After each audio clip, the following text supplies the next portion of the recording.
იღუმენი ნიკონი, თავის მართლება.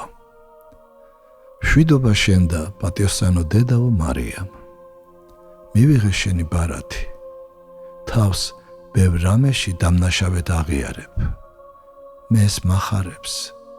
ადამიანი, რომელიც ჯიუდად იმართლებს თავს, სხვებს კი ადანაშაულებს, ცდარ გზას ადგება. იგი ან ვერავითარ წარმატებას ვერ მიაღწევს სულიერ ცხოვრებაში, ან და გარდუვალად ცდომილების ბადეში გაეხვევა.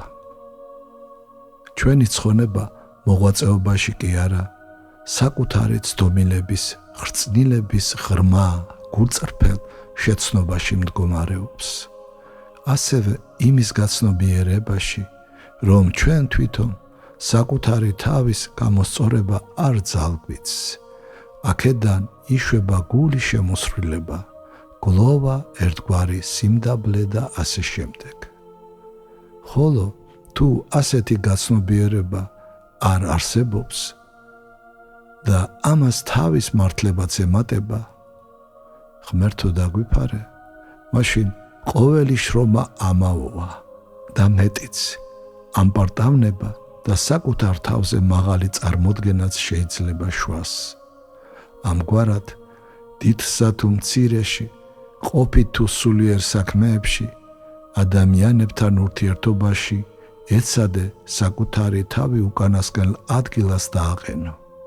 სახარება ამბობს, პირველ ადგილას ნუ დაჯდებიო.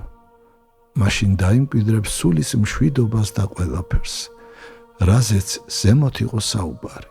მათთან ერთად ან მათი მეშვეობით კი ცხონებასაც. მოკითხვა და კურთხევა ღვთისა შენ, კატიას და ყველა ჩვენს ნაცნობს. შემინდე ყველაფერი, რაც გაწყენინეთ შენ თუ სხვებს. ჩვენები მოკითხვას გითვლიან, ღმერთმა შეგინდოს ყველაფერი და მეც შემინდვია. 1949 წელი.